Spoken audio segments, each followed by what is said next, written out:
my name is Yakubu Fatima. Welcome to this week's episode of Egta TV Guest of the Week.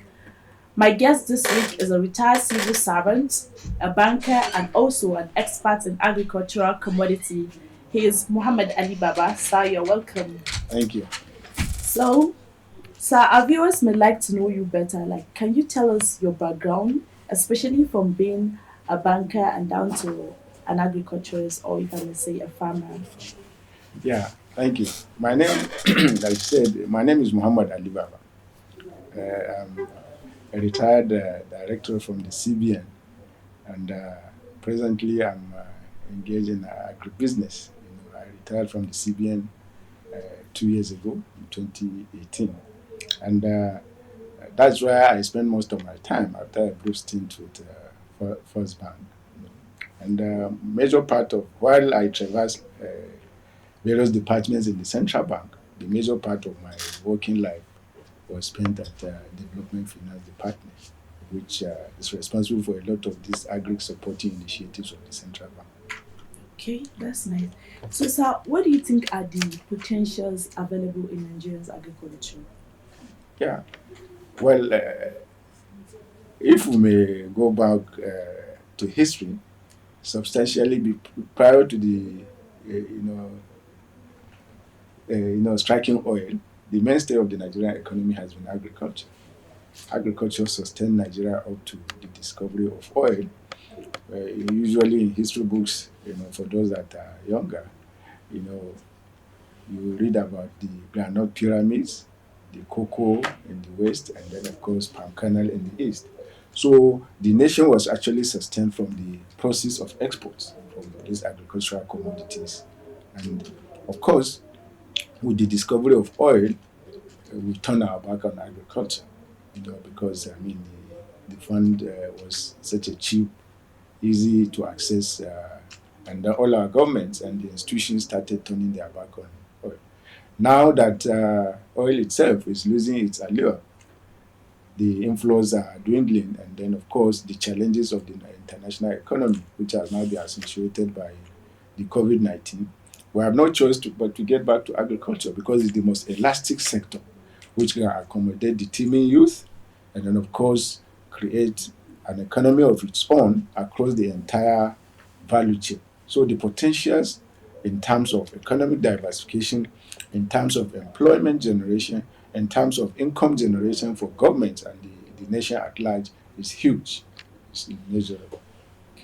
So, how easy and profitable it is, if one wants to venture into it? No, it depends on what, like I said, it's an entire value chain from inputs, sourcing to actual production, to logistics, to marketing, to processing. So it depends. For us, maybe we want to target on farming per se, which is the starting point because you must first produce before you process or market. Okay. Now, uh, for an average farmer with 1 hectare, and if we focus on rice, the average outlay for rice is maybe 200 to 250,000 per hectare. If you are focusing on, and then of course, by investing 200 or 250, even at an average of 4 or 5 tons, at a point, at the moment, I think per ton cost for paddy rice itself is around 200 and 200 plus.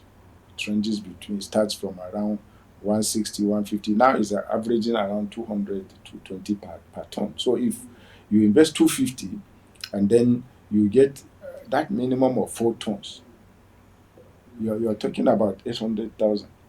Hmm? The 6 to 800,000. So any business that you do and in 3 months you are able to realize even a minimum of let's say 40%. Now what you have is about if you invest 250, you make 600. You are talking about what 120%. Now if it gets to 800, you are already talking about 200%. So the potentials even in actual production is huge. And then as you move along the value chain, the margins also widen. So it's actually, like I said, profitable once you get the right, you know, type of land. You get the inputs, qualitative inputs, and then of course you follow the generally acceptable agricultural practices. It's Okay. very, very So, profitable.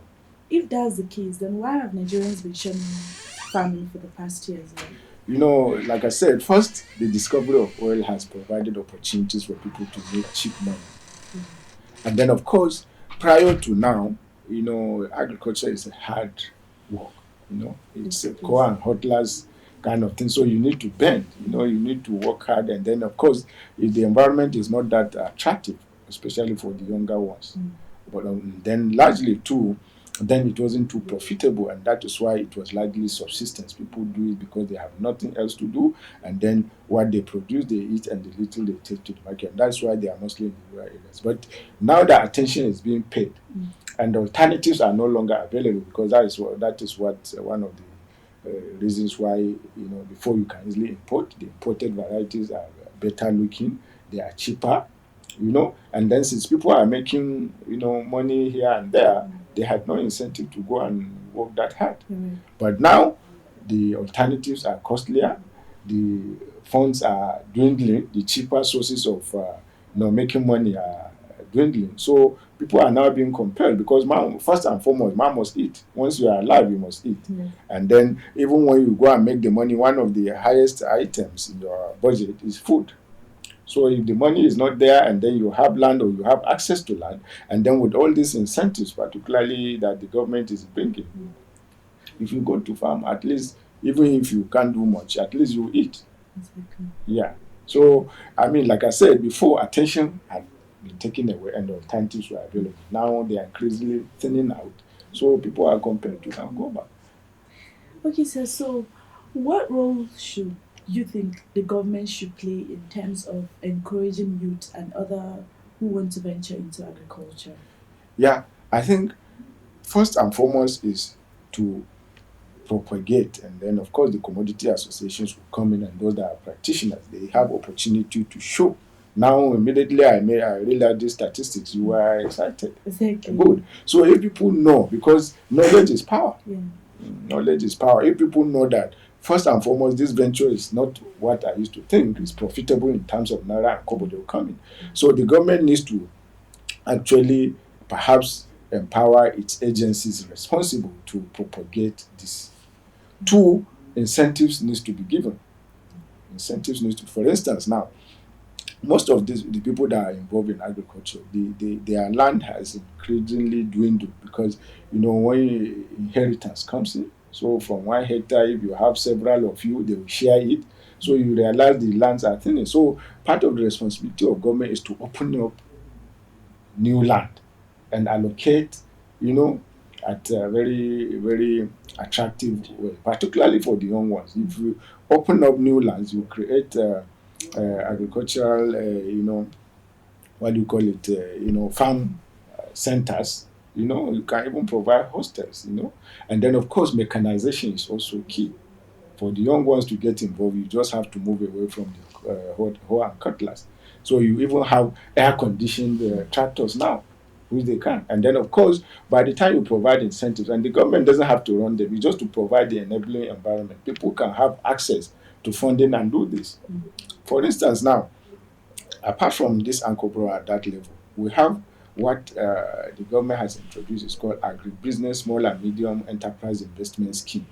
They've created a new bank called National Microfinance Bank, and then with a good after training, you can have access to between 1 and 10 million to do agribusiness mainly.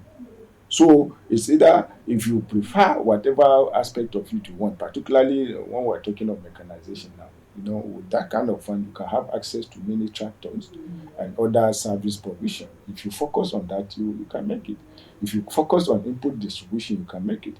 You can also do fee for service extension services, so that those are knowledgeable in agriculture. All these are opportunities for the young ones, but the government has to facilitate, and then of course sensitize and mobilize.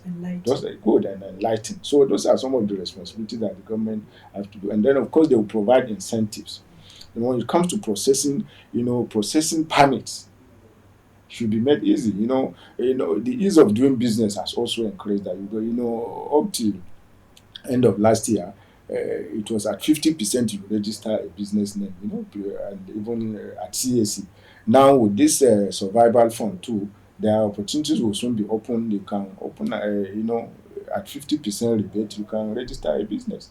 So those are it is incentives and facilitation that the government will come in. So that will encourage people to go in. And then of course basic infrastructure, roads, access roads, the rail that they are working on now, and then over, the most the biggest challenge usually is power, Yes. because even when you produce, you need to process for it to get to the ultimate consumer. So facilitation, and then of infrastructure, and then advocacy. Those are some of the roles I think the government. Viewers, if you're just joining us, this is ECTA TV Guest of the Week, and my guest is Muhammad Ali Baba. Our discussion with him will continue after this timers. Please don't go away.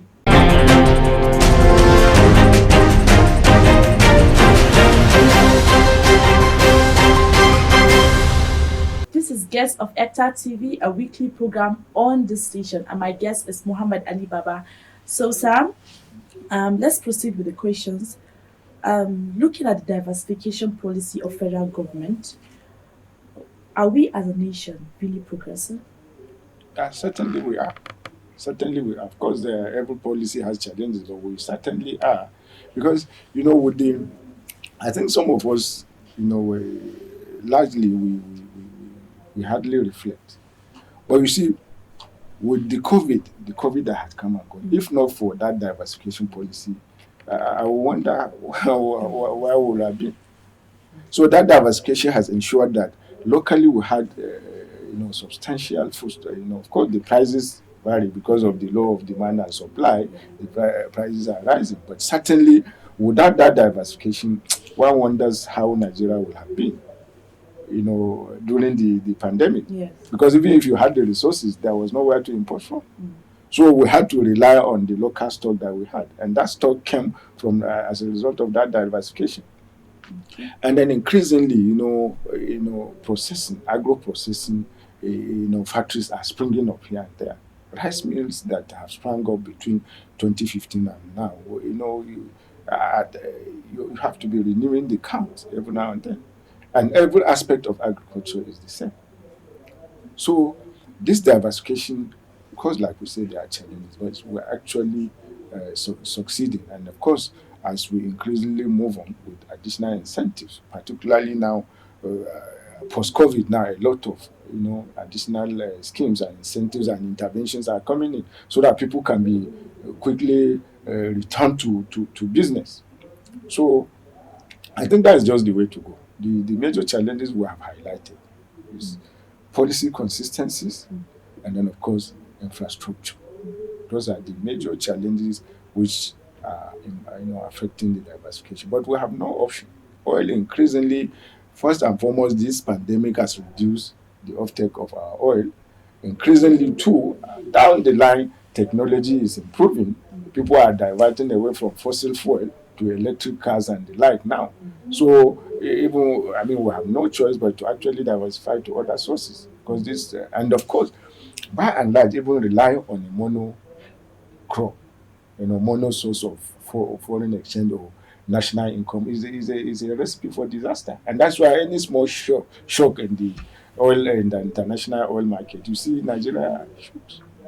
So diversification will now provide us more cushions, more shock absorbers, and of course the different sources of income, so that if one segment is affected, we will not be badly affected as we do at the moment.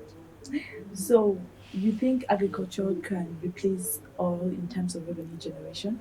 Of course, only recently in the social media they keep circulating the place of Netherlands. Netherlands is a very tiny country, and the earnings that is relying substantially on agriculture. Is less than one of our states in this country, and then but if you hear the humongous billions that they make from agriculture, you wonder that if we are really focused, oil would actually increasingly dwindle as a source of income. Once we can focus on agriculture, because I mean, we have all it takes. The land is there, the people are there, we have the market too. So diversified agriculture can actually displace oil once, like I said, we are focused. And virtually every part of this country, has agricultural potential that can be exploited. Okay. So coming down to states, how do you think they can improve their revenue generation? Good. The states, some of the arguments people are making for restructuring is actually to compel the states to sit up. Because agriculture, I mean, the land, the federal government doesn't have land. So land and the people are in the states. So whatever impact we are expecting from agriculture, if the states are focused, they will take the largest share of it. That's true. Yeah, that is where the people are. That is where the land are. That is where the processing will be. So the employment generation will actually be in the states. The food that will be produced will be in the states. The entire, players along the value chain, they will be in the states. And along with them will come, of course, income. Because when people are engaged, they will pay taxes. They will pay taxes. So, and the factories and the whoever, so myriad of sources of income generation will be available. Even when you talk of crop, even a single commodity you take, the entire players along those value chain are sources of income to the government. They are sources of income to the government, from seed producers to input suppliers to actual farmers themselves, because they also pay tax. And then you go to logistic providers, you go to the processors, you go to the marketing and even export. So what is required is for governments to actually be focused. You have very visionary leaders that will focus. It's focus that is focus without distraction. But you see, we've had challenges with governments. A lot of it is, are more focused on maybe politics, on the next election. That is where our challenge is. The longer term visionary leadership is missing, because some of these things will take time to mature. But you see, most of them will want to just bamboozle the people, show they are doing something, and then so that the people will vote for them. That is part of the challenge we're having. So if the states are focused, there is no state that doesn't have the potentials to optimize its endowments. So, sir, as a nation, like considering the fact that oil revenue has been dwindling and unstable, so what do you think we should do? Like I said, it's the focus. Of course, luckily we have the government as has its primary focus economic diversification. It's in anticipation of all these what do you call it, the challenges with the oil. No, so it's to be apart from agriculture, you have also mining sector.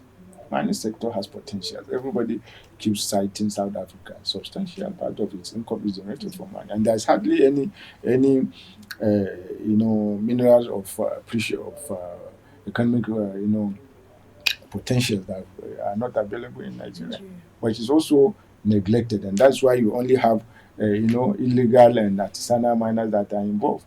So we need to focus on those policies. You must have been hearing about Ajokuta and steel, because steel is a major requirement for technological breakthrough. That too has been neglected. So if we focus on these two, agriculture and mining, and then of course along with it there will be services, because services for now contribute the largest percentage to our GDP, and of course employment. But these two sectors, if they form the kernel, the foundation of our diversification, when the nation can actually increasingly win itself off oil, then oil can maybe start contributing just like it did in the days of or in the days before it became an issue. It was a very tiny or not negligible percentage. We can revert to that if we are focused on these diversification policies. What's your view on Actor TV, and what do you think? What impact do you think it will play on agriculture? Now, truly, I was very excited to learn about this egta TV. It's a revolutionary initiative. Like I say, you see, I've changed my sitting position, because knowledge is power. Knowledge is power, and increasingly, especially with improved technology, sources of access to information are very ubiquitous and diverse. The younger ones are almost always in the net, and then we can take advantage of that technology to actually propagate agriculture and make it very attractive and to the people. And then even the farmers, if they have access to this, it provides them, sources of knowledge and new techniques, and then of course markets. So the potentials of ECTA are huge, very, very huge. Like I said, I'm very excited and actually proud to be associated with these efforts. ECTA CV will actually catapult. I think it's one of the best fallouts, of this diversification effort, so that you have specialized TV focused on agriculture. It's a very, very wonderful development and it needs to be encouraged. Thank you for being our guest and hope to see you another time, sir. Viewers, that's all we have for this week. Join us next week for another guest. I am Yakubu Fatima.